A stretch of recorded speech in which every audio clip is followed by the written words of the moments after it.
हरि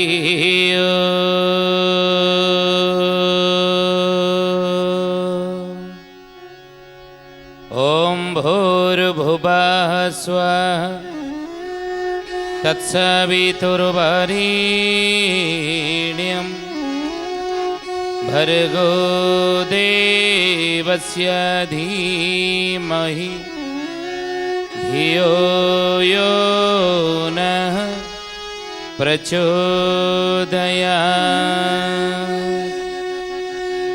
पद्मवनराजहंसहि नमो अच्युत ब्रह्मा चरणी शरणमगहि आऊँ न मागे आना। पद्मवनराजहंसहि नमो अच्युत ब्रह्मा चरणे शरण मागई आऊ न मागे आना। मालवासी मनमथ प्रभु शून्य पुरुष भणिल गणना करी कଳି काल भविष्य। पद्मवनराजहंसहि नमो अच्युत ब्रह्मा चरणे शरण मागई आऊ न मागे आना। शुद्धिजनी ज्ञानी गुणी मंडली आज अध्यायर आलोचना को आपण मानक स्वागत जनाऊँ। आज मालिका वचनर आलोचन आम आलोचना करने जाऊँगी। मालिकार ये अनेक स्थानर वर्णना रही ज्ञानी गुणी मंडली अनेक क्षेत्रर वर्णना रही। पंचसखा माने अनेक क्षेत्रर वर्णना कर स्थानर वर्णना कर मालिका वर्णित से स्थान जहाँकि ता पछरे अनेक किंवदंती तथ्य तत्व मध्य रही। से मालिका वर्णित सारा भारत वर्ष रे अनेक क्षेत्र मानक भितरु गोटे क्षेत्र नाम हो कौन ना ओलकणा। अल्प बहुत आम जानी या विषय तेणु जो ओलाशुणी पहाड़ रही अच्युतानंद महापुरुष मालिकार नाम है शिवकल्प नवखंड निर्घंट। इथे गोटे पद लिखिं कौन हेतु दिया पांच नित्य पंच सखा 256 आऊ बाउल 256 आऊ ओला शुणी थारे अरखित दास सर्व परे श्रेष्ठ हेउ। जय जगन्नाथ जय जगन्नाथ जय जगन्नाथ जय जगन्नाथ। हेतु दिया पांच कहले कौन ना 5 जन मोर हेतु दिया भक्त थी सब हेतु सी मैंने रखी थी कहती तो टिके हेतु नहीं तोर तेणु हेतु दिया आगुरु सूचना थी आगुरु से मैंने सूचना पाई कल्कि लीला विषय रे जुग परिवर्तन विषय रे जाकि परिवर्तनमय संसार रे अतीत कौन थिला वर्तमान कौन चली इमिति हेले आगामी भविष्यत कौन घटवाक जाऊँगी ई विषय से माने सूचना पाई थी। हेतु दिया 5 नित्य पंचसखा माने कलिजुग शेषार्ध आमे माने जन्म होइतबु हे रामचंद्र आउ ओलाशुणी ठारे अरखित दास सर्वपरि श्रेष्ठ हेउ। ओलाशुणी पहाड़ रे शून्य समाधि नहीं थिबा संत महात्मा कि ना अर्खित दास सिद्ध साधक अवधूत साधक होजन अर्खित दास। ओलाशुणी पहाड़ रे शून्य समाधि नहीं से ओलाशुणी पहाड़र निकटतर रे अति निकट रे रही कौन ओलकणा। ये ओलकणा विषय रे मालिका रे कौन कह जाई। पंचसखा माने विभिन्न मालिका शास्त्र रे ये ओलकणा विषय कौन कही कहीं ओलकणा कहती ओलकणा मेलण आली राजा झुलण विनोद बिहारी चाचिरी सदै चरण पाचिरी। ये गोटे कथा रही लोक कथा लोक माने तुंडे कहती ये कथा प्रसंग रे से माने कही दियती गोटे ढग ओलकणा मेलण भली मेलण आउ कि नहीं आउ कौटी ना अन्य मेलण चारिआडे होउची किंतु ओलकणा मेलण भली मेलण नहीं। ସେଇଭଳି କହନ୍ତି ଆଳି ରାଜାଙ୍କର ଝୁଲଣ ଆଉ ବିନୋଦ ବିହାରୀ ଚାଚିରି ସଦେଇ ଚରଣ ପାଚିରି। ଜ୍ଞାନୀ ଗୁଣୀ ମଣ୍ଡଳୀ ଶୁଦ୍ଧିୟାନୀ ଏଇ ଯୋଉ ଆମେ ଯଦି ଦେଖିବା ଖାଲି ସେତିକି ନୁହେଁ, ଓଳକଣା ମେଲଣ ଯେମିତି ପ୍ରସିଦ୍ଧ, ଆଳି ରାଜାଙ୍କର ଝୁଲଣ ଯେମିତି ପ୍ରସିଦ୍ଧ, ସେଇଭଳି କଟକର ଦୁର୍ଗା ପୂଜା ମଧ୍ୟ ପ୍ରସିଦ୍ଧ, ଢେଙ୍କାନାଳର ଗଜଲକ୍ଷ୍ମୀ ପୂଜା ମଧ୍ୟ ପ୍ରସିଦ୍ଧ। ଗଜଲକ୍ଷ୍ମୀ ପୂଜା ଚାରିଆଡ଼େ ହେଉଛି, କିନ୍ତୁ ଢେଙ୍କାନାଳ ଗଜଲକ୍ଷ୍ମୀ ପୂଜା ଭଳି ପୂଜା ଅନ୍ୟ କୋଉଠି ହେବ ନାହିଁ, ତା ସହିତ ତୁଳନୀୟ ନୁହେଁ। ରାଉରକେଲା ବିଶ୍ୱକର୍ମା, ରାଉରକେଲାର ବିଶ୍ୱକର୍ମା ପୂଜା, ଆଉ ଭଦ୍ରକର କାଳୀ ପୂଜା, ଭଦ୍ରକର କାଳୀ ପୂଜା ଯେମିତି ଜାକଜକମର ହୁଏ, ଅନ୍ୟ ସେମିତି ଅନ୍ୟ କୋଉ ଜାଗାରେ ହୁଏନି, ସେ ପ୍ରସିଦ୍ଧ। ସେଇଭଳି ଭୁବନେଶ୍ୱର ରୁକୁଣା ରଥ କହନ୍ତିନି, ଅଣଲେଉଟା ରୁକୁଣା ରଥ, ପ୍ରଭୁ ଲିଙ୍ଗରାଜଙ୍କର ରୁକୁଣା ରଥ ସିଏ ଯେମିତି ପ୍ରସିଦ୍ଧ। ଜଟଣୀ ଗଣେଶ ପୂଜା ଭୁବନେଶ୍ୱର, ଏ ଖୋର୍ଦ୍ଧା ଜଟଣୀ ଗଣେଶ ପୂଜା ସେ ମଧ୍ୟ ପ୍ରସିଦ୍ଧ। କେନ୍ଦ୍ରାପଡ଼ାର ରାମନବମୀ, ଆଉ ବରଗଡ଼ର ଧନୁଯାତ୍ରା, ଘଟଗାଁର ଝାମୁ ଯାତ୍ରା, ପଶ୍ଚିମ ଓଡ଼ିଶାର ନୂଆଖାଇ, ଏ ସମସ୍ତଙ୍କ ଭିତରେ ଓଳକଣା ମେଲଣ ବିଷୟରେ ମାଳିକାରେ ବର୍ଣ୍ଣନା ରହିଛି। ମହାପୁରୁଷ କ'ଣ କହିଛନ୍ତି ଏ ଓଳକଣା ମେଲଣ ବିଷୟରେ ମାଳିକା ଶାସ୍ତ୍ରରେ? ଓଳକଣା ଗ୍ରାମ ସିଦ୍ଧଙ୍କ ଆଶ୍ରମ, ନବଜଣ ଭକ୍ତ ଛନ୍ତି, ଓମକାର ପରୀକ୍ଷା ସେଠା ବରେ ହେବ, ତୋତେ ମୁଁ କହିଲି ବାଛି, ତୋତେ ମୁଁ କହିଲି ବାଛି ହେ ସୁଜନେ, ତୋତେ ମୁଁ କହିଲି ବାଛି, ତୋତେ ମୁଁ କହିଲି ବାଛି ହେ ସୁଜନେ, ତୋତେ ମୁଁ କହିଲି ବାଛି। ଜ୍ଞାନୀ ଗୁଣୀ ମଣ୍ଡଳୀ ଶୁଦ୍ଧିଜନୀ ଅଚ୍ୟୁତାନନ୍ଦ ମହାପୁରୁଷ ମାଳିକାରେ ପଦଟି ଲେଖିଛନ୍ତି, ଓଳକଣାରେ ଆଗକୁ କ'ଣ ହବ, ଏଠି କ'ଣ ଘଟିବ ଘଟଣା ବୋଲି ଏ ମହାପୁରୁଷ ଅଚ୍ୟୁତାନନ୍ଦ ଯେ କି ଶୁଦ୍ଧିଜନୀ କ'ଣ ହବ ନା, ଓଳକଣା ଗ୍ରାମ ହେଉଛି ସିଦ୍ଧଙ୍କ ଆଶ୍ରମ, ଜଣେ ସିଦ୍ଧ ପୁରୁଷ ସିଦ୍ଧ ଭକ୍ତଙ୍କର ଆଶ୍ରମ ସେଠି ରହିଛି, ଆଉ ସେଠାରେ 9 ଜଣ ଭକ୍ତ ଅଛନ୍ତି। ତାକୁ ମହାପୁରୁଷ କହୁଛନ୍ତି ଓମକାର ପରୀକ୍ଷା ସେଠା ବରେ ହେବ। ଓମକାର ବିନ୍ଦୁ ସଂଯୁକ୍ତଂ ନିତ୍ୟ ଧ୍ୟାୟନ୍ତି ଯୋଗିନଂ, କାମଦଂ ମୋକ୍ଷଦଂ ଚୈବ ଓମକାରାୟ ନମୋ ନମଃ। ଯେଉଁ ଯେତେବେଳେ ଜଗନ୍ନାଥ ଦାସ, ଅତି ବଡ଼ି ଜଗନ୍ନାଥ ଦାସ ତୁଳା ଭିଣାରେ ଏଇ କଥାକୁ ସୁନ୍ଦର ଭାବରେ ଲେଖିଛନ୍ତି, କେ ମହାଶୂନ୍ୟ ଯେ ଜ୍ୟୋତିରୋପ, ଜ୍ୟୋତିର ଜାତ ଠୋଳାରୋପା, ଜ୍ୟୋତିରୁ ଜାତ ଠୁଳା ରୂପା, ଜ୍ୟୋତିରୁ ଜାତ ଠୁଳା ରୂପା। ଠୋଳାର ଅର୍ଥ ମାତ୍ରା ହେଲା,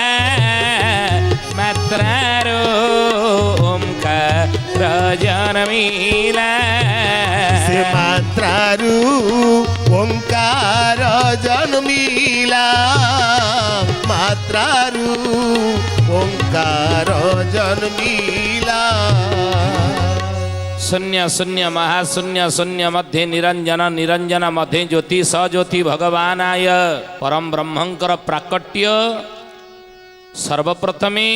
महाशून्य रूप ही थिला एवं से महाशून्य रे परम ब्रह्मंकर प्राकट्य पुणी ज्योति भाव रे हैला ज्योति रू पुणी ठूल जात हेले ठूलरू अर्ध मात्रा हैला आउ सही मात्रारो जगन्नाथ दास कहउचन तुला बिणारे बाबूरे आउ मात्रारू ओमकार जन्मिला ओमकारटी से मात्रारू जन्मिला आउ ओमकार जात ए जगत ଶୁଣ ପାର୍ବତୀ ଦେଇଛି ତ ଶୁଣ ପାର୍ବତୀ ଦେଇଛି ତ ଶୁଣ ପାର୍ବତୀ ଦେଇଛି ତ ପ୍ରଭୁ ଶଙ୍କର କହୁଛନ୍ତି ସଦାଶିବ କହୁଛନ୍ତି ହେ ପାର୍ବତୀ ଓମକାର ଜାତ ଏ ଜଗତ ଶୁଣ ପାର୍ବତୀ ଦେଇଛି ତ ଏ ଜଗତ ପୃଥିବୀ ଅଗ୍ନି ବାୟୁ ଜଳ ଆକାଶ ପଞ୍ଚଭୂତ ନାମକ ସୃଷ୍ଟି କ୍ଷତି ଆପ ତେଜ ମରୁତି ବ୍ୟୋମ ସତ୍ୱ ରଜ ତମ ତ୍ରିଗୁଣ ବ୍ୟାପୀ ସଂସାର ନଦ ନଦୀ ବଣ ପାହାଡ଼ ଉଦ୍ଭିଜ ଅଣ୍ଡଜ ଶ୍ୱେତଜ ମନୁଜ ଏ ଜୀବ ଜଗତ ସବୁ ଓମକାରର ହିଁ ସୃଷ୍ଟି ଓମ ରୋଧବତୀ ପୁଣି ଓମରେ ହିଁ ବିଲୟ ହେଇଯାଆନ୍ତି ଏ ଶରୀର ଓମକାର ସ୍ୱରୂପ ତେଣୁ ହେ ଜ୍ଞାନୀ ଗଣୀ ମଣ୍ଡଳୀ ସେଇ ଓମକାରର ପରୀକ୍ଷା ମହାପୁରୁଷ ଅଚ୍ୟୁତ କହୁଛନ୍ତି ରାମରେ ଇଏ କଳିଯୁଗ ଶେଷାର୍ଦ୍ଧରେ ଯୁଗ ପରିବର୍ତ୍ତନ ସମୟରେ ସେଇ ଓମକାରର ପରୀକ୍ଷା ହେବ କୋଉଠି ନା ଓଳକଣା ଗ୍ରାମ ସିଦ୍ଧଙ୍କ ଆଶ୍ରମ ସେଇ ଓଳକଣାରେ ଓମକାର ପରୀକ୍ଷା ହେବ ଯୋଉଠି ସିଦ୍ଧ ପୁରୁଷଙ୍କର ଆଶ୍ରମ ରହିଛି ସେ ସିଦ୍ଧ ପୁରୁଷ କିଏ ଜ୍ଞାନୀ ଗୁଣୀ ମଣ୍ଡଳୀ ଓଳକଣା କେଉଁ ଭକ୍ତକୁ ନେଇ ପ୍ରସିଦ୍ଧ କେଉଁ ସିଦ୍ଧ ପୁରୁଷଙ୍କୁ ନେଇ ଓଳକଣା ପ୍ରସିଦ୍ଧ ଏ ବିଷୟରେ ମାଳିକାରେ ହିଁ ଆଲୋଚନା ହେଇଛି କେଉଁ ସିଦ୍ଧ ପୁରୁଷଙ୍କର ସେଠି ରହିଛି ଆସନ ସିଦ୍ଧ ପୁରୁଷଙ୍କର ଆବିର୍ଭାବ ହେଇଛି ଏ କଥା ମାଳିକାରେ ଆଲୋଚନା ହେଇଛି ବିଦୁରଙ୍କ ଭକ୍ତ ସେହି ନବ ଜଣ ଏକ ରାତ୍ରି ଯେ ରାସ ଯୋଗୀ ବେଶ ଧରି ଲୀଳାରମ୍ଭିବେ ଜ୍ଞାନୀଟି ହେବେ ହରସ ଜ୍ଞାନୀଟି ହେବେ ହରସ ହେ ସୁଜନେ ଜ୍ଞାନୀଟି ହେବେ ହରସ জ্ঞানীটি হেবে হরস হে সুজনে জ্ঞানীটি হেবে হরস ମହାପୁରୁଷ ତାକୁ ଖୋଲିକି ଲେଖିଲେ କହିଲେ ବିଦୁରଙ୍କ ଭକ୍ତ ସେଠି କିଏ କେଉଁ ଭକ୍ତ ସେଠାରେ ରହିଛନ୍ତି ଓଳକଣା କାହାଙ୍କ ପାଇଁ ଓଳକଣା ପ୍ରସିଦ୍ଧ ନା ବିଦୁର ଗାଦି ସେଠାରେ ରହିଛି ମାଳିକାରେ ବିଷୟ ଆଲୋଚନା ହେଇଛି ମାଳିକା ଶାସ୍ତ୍ରରେ ମହାପୁରୁଷ ଆଲୋଚନା କରିଛନ୍ତି ହେ ଜ୍ଞାନୀ ଗୁଣୀ ମଣ୍ଡଳୀ ଆପଣ ଯାଆନ୍ତୁ ଓଳକଣା ସେଠି ବିଦୁରଙ୍କର ଗାଦି ରହିଛି ଏ ବିଦୁର କି ଏ ବିଦୁର କି ଯାହାଙ୍କର ଗାଦି ଓଳକଣାରେ ରହିଛି ଜ୍ଞାନୀ ଗୁଣୀ ମଣ୍ଡଳୀ ମହାଭାରତର ଶାସ୍ତ୍ରକୁ ଯଦି ଆମେ ଆଲୋଚନା କରିବା ସେ ମହାଭାରତରେ ବର୍ଣ୍ଣନା ରହିଛି କ'ଣ ନା ପରାଶର ମହାମୁନି ଏବଂ ସତ୍ୟବତୀଙ୍କ ଔରସରୁ ଜନ୍ମ ନେଲେ କିଏ ଭଗବାନଙ୍କର 24 ଅବତାର ଭିତରୁ ଗୋଟିଏ ଅବତାରର ନାମ ହେଉଛି ବେଦବ୍ୟାସ ଅବତାର ନୁହେଁ ଭଗବାନ ଯେଉଁ 24 ଅବତାର ଆମେ ଜୟଦେବଙ୍କର 10 ଅବତାର କଥା ପଢ଼ୁଛେ ମତ୍ସ୍ୟ କଚ୍ଛପ ବରାହ ନୃସିଂହ ବାମନ ପରଶୁରାମ ରାମ ବଳରାମ ବୁଦ୍ଧ କଳିକି କିନ୍ତୁ ଶ୍ରୀମଦ୍ ଭାଗବତ ମହାପୁରାଣରେ ବ୍ୟାସ ଭଗବାନଙ୍କର 32 ଅବତାରର ବର୍ଣ୍ଣନା କରିଛନ୍ତି ଆଉ ସେ 32 ଅବତାର ଭିତରୁ ଭଗବାନଙ୍କର 24 ଅବତାର ହେଉଛି ଶ୍ରେଷ୍ଠ ଅବତାର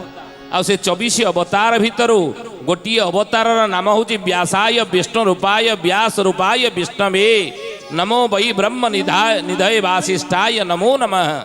ये व्यास से होजन विष्णु स्वरूप अर्थात से भगवानकर अवतार बोली तांको ग्रहण कर व्यास पूर्णिमा वा गुरु पूर्णिमा को वर्षकर थरे जो गुरु पूर्णिमा पड़े से गुरु पूर्णिमा को व्यास पूर्णिमा रूप से पुरपल्ली रे सारा भारत वर्ष रे पालन करा जाए आमर संस्कृति पालन करा जाए संस्कृति अनुसार तेणु हे ज्ञानी गुणी मंडली से व्यास होउछने कि ना पराशर एवं सत्यवतींकर पुत्र व्यास कृष्ण दैपायन ताको कहा जाए कारण तांकर रूपटी रूपर रंग शरीर रंग होउछि कृष्ण वर्ण तेणु से कृष्ण कहा जाए दैपायन कह जिबार कारण कौन ना जेहेतु दीपरे जन्म होइथिले तांको दैपायन कहा जाए कृष्ण दैपायन व्यास सधैयाने जेतबळे व्यास पराशरंकर नंदन किंतु तांका माँ हेले सत्यवती हस्तिना कटकर राजा थिले शांतनु प्रतिदिन गंगा कूल को जिते जाती ये सत्यवती मत्स्यगंधा ताकर ना अन्य नाम थिला माछ जेहेतु बापा तांकर जाल पकई माछ धरुले माछ तांकर कौलिक प्रति माछ धरिबा तांकर देहरु सहित मत्स्यगंधा माछर गंध बाहरुला। तेणु जिते पराशर शांतनु जाऊले गंगा कूल निकट को देखिले सत्यवती रूप देखिकी मुग्ध हो गले एवं मुग्ध हो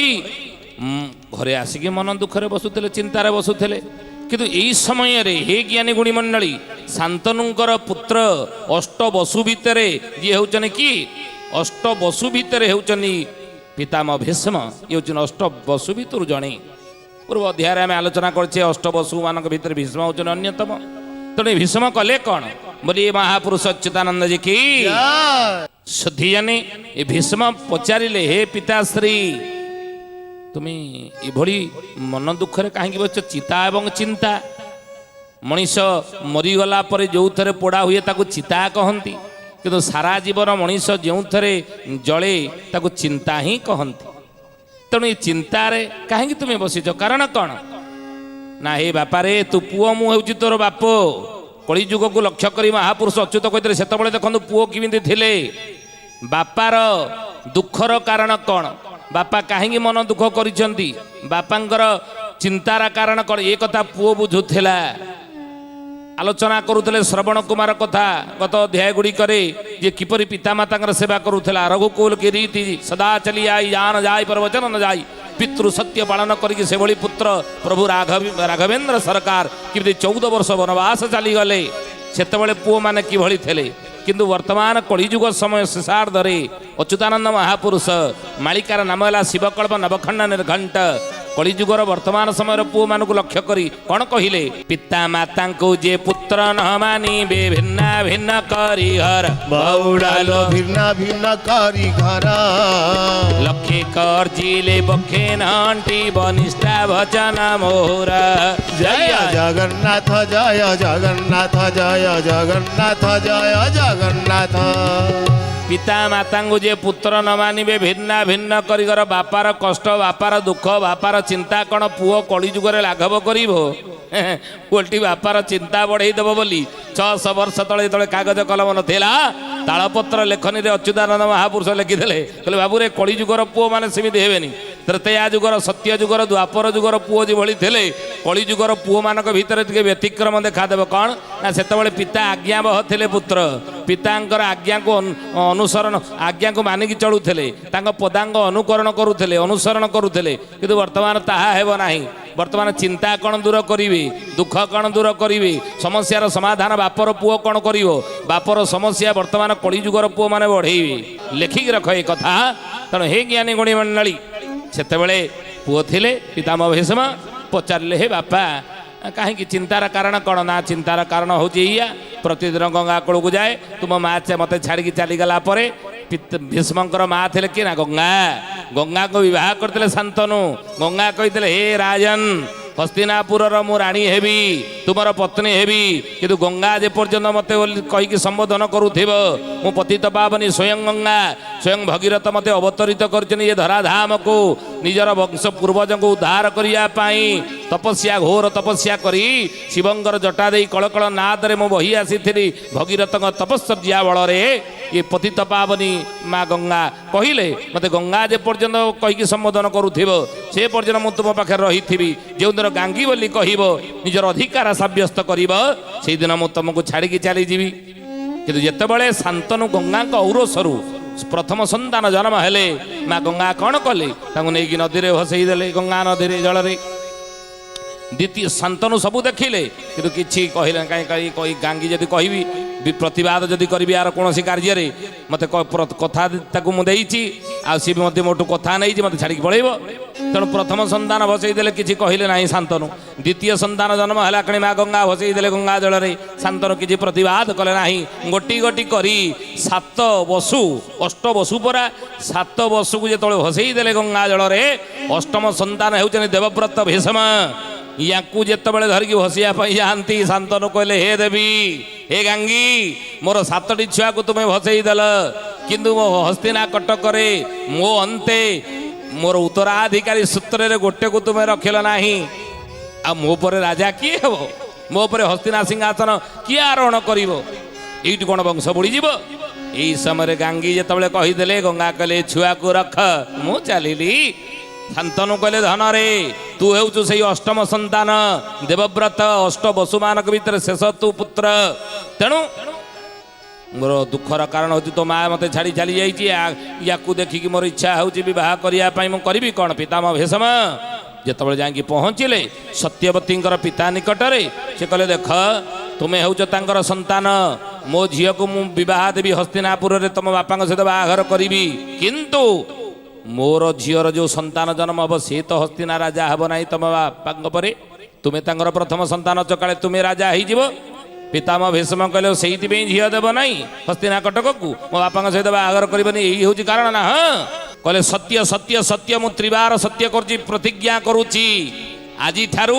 मु आजन्म ब्रह्मचारी रही विवाह करी नाही बाहेले सिना मो ठारू संतान जन्म हब काले तुम्हें भावुव तुम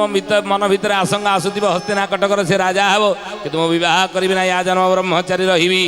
यही न्याय रे यही प्रतिश्रुति पितामह भीष्म दबारू शांतनु सहित विवाह होगला सत्यवती विवाह पर जन्म हेले किए ना चित्रांगद एवं विचित्र वीर्य